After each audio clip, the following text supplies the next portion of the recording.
Did you know that your sponsored brand ads could be making sales that are not for your products? We're going to be going over why this is happening, where this is happening, and I'm also going to share a resource that's going to give you a very clear, concise breakdown of what's happening and the true ACoS of your sponsored brand ad. So what am I talking about when I say that sponsored brand ads could be making sales for somebody besides you? So it has to do with something called halo sales inside of sponsored brand ads. And this is something you can actually track and look at the actual metrics for your account. I'm actually going to be sharing a resource at the end of this, but of course I want to explain like what in the world is going on.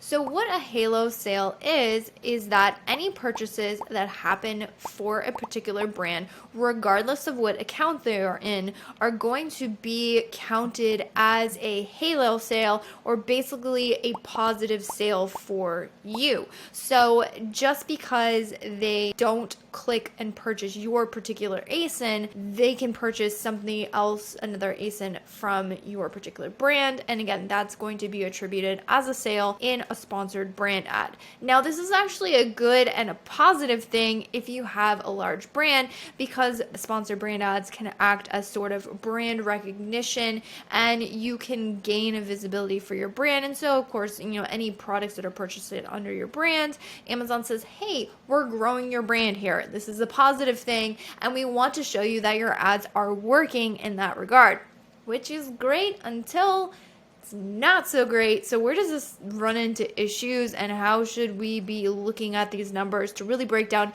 if our sponsored brand ads are or aren't working for us? Well, what can happen, and we actually are dealing with this in some of our clothing brands, is there is potentially other sellers selling under a particular brand name. Now, this can be if you are, say, 1P and you're dealing with a lot of resellers, or if there's other people like on your listings, that can be a problem because again, they're selling under your brand. Or again, if you are selling under a brand that maybe you have a specific subset of that brand that you've been authorized to sell, but there's other products that are not necessarily your products, but they are legitimately sold underneath that one brand name. So what this creates is an issue with Amazon saying, hey, you're making all of these great halo sales.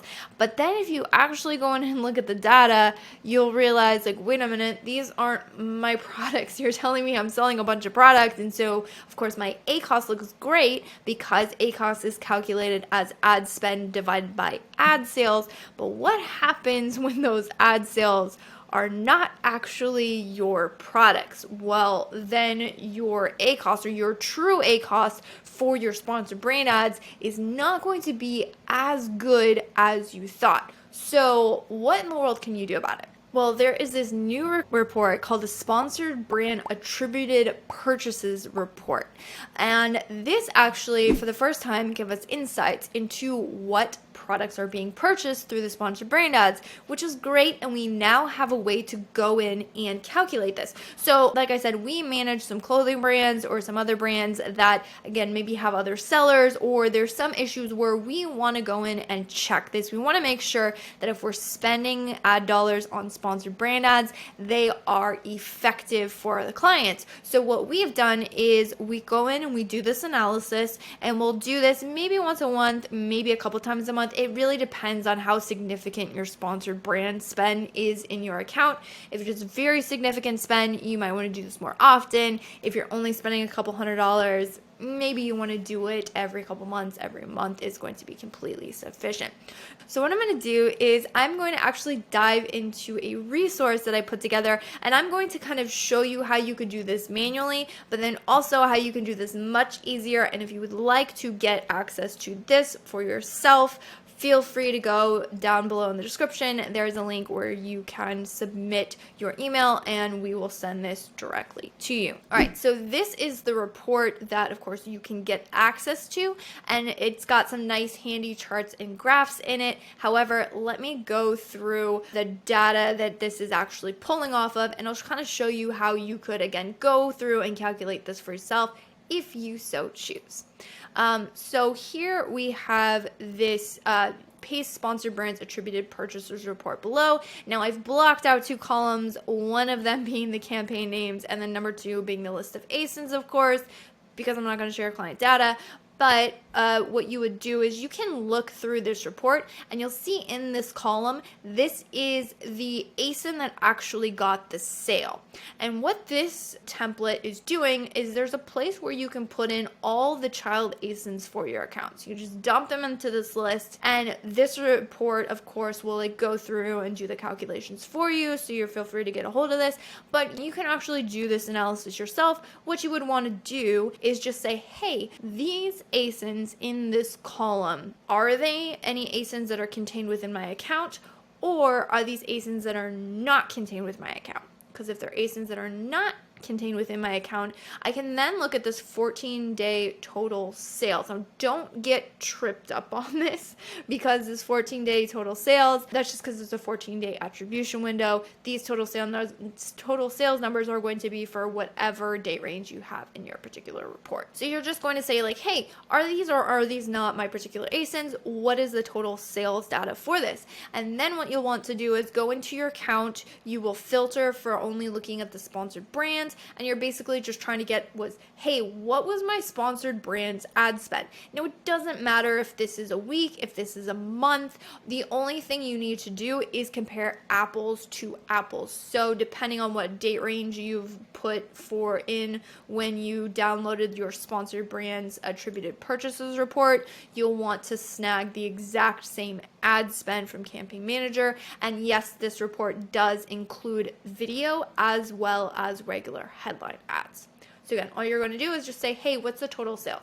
And then I'll go through what this report is analyzing. And then again, this is some information. You can absolutely do these calculations yourself, or you can look at nice, pretty charts and graphs with a few clicks of a button. What we're looking at here is this is the total sales. So this is the total sum of the sales that is in this column. So this is all the sales that we've made from our sponsored brand ads. But then what we're looking at is this is the total sales for only the child ASINs that appear in this particular account. Now, in this particular account, the numbers aren't too far off. And in fact, I've made several charts that make it a little bit easier to visualize. However, again, you could just do simple math for yourself. So in this one, the account ASIN sales versus other account sales, you can see that the other sales only make up like 2.8% of the total sales. And the account, our actual ASIN sales make up like 97.2%. So we're totally good here.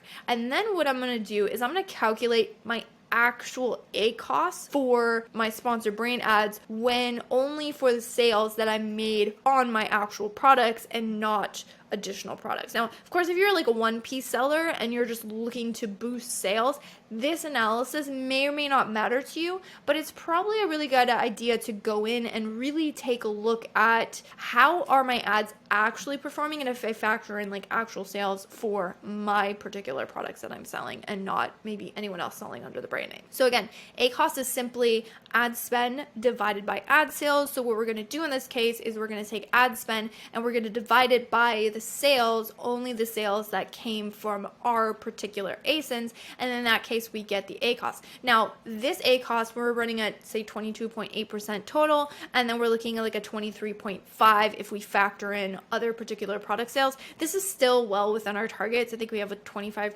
ACoS target for this particular account. So for us and our purposes, great. We're well within our margins. We're happy with the performance of our sponsor brands otherwise, so we don't need to make any drastic adjustments. If you have an issue with, say, resellers for your brand, or you're kind of sharing a brand name with somebody else, this is definitely analysis that you want to do because your numbers and percentage of other sales could be significantly higher in that case. And again, it's not that you don't want to leverage sponsored brands, you just want to get your true data for this. And then of course there's other interesting charts that I decided just to put in here. So this is the percentage of the halo sales, meaning these are the sales that came from only the particular products being advertised, but the brand halo sales, or again other ASINs that were purchased again underneath our brand name, is 79%. So there's a very significant portion of halo sales, and this is not uncommon for sponsored brand ads. But then again, looking at our account sales versus other account sales, even though we have a large amount of halo sales, all of those halo sales are coming from our particular brand, and so we can be super confident in what we're doing with our sponsored brand ads. In addition, this might be an interesting metric for you to pull out. The data's in the report. I thought I would throw this in here as a bonus. The other thing, insights that you can get from a sponsored brand ad is new to brand orders, meaning someone who has not purchased from your particular brand in the past. And in that case, we're doing like 67.6% of all of our sponsored brand orders were new to brand, and then about 32.4 are repeat purchases. So we actually have a decent amount of repeat purchases coming back and purchasing from us through our sponsored brand ads. So I mean, that's a good positive signal there. Just another interesting data point to look at, but I would say by far the main thing you want to analyze is this. And hopefully this was helpful. This is, again, an analysis that I would do periodically. Even if you don't have a lot of other people selling under your brand, you might want to do this once a quarter, at very least annually. But if you have, again, people selling under your brand, you really are going to want to do this analysis to identify, does it make sense for me to continuously dump ad dollars into sponsored brands? Again, if I'm not actually seeing the return purchases from my particular products and I'm just generating sales for somebody else's account. So hopefully that was helpful. And again, if you would like a copy of this, there will be a link in the comments.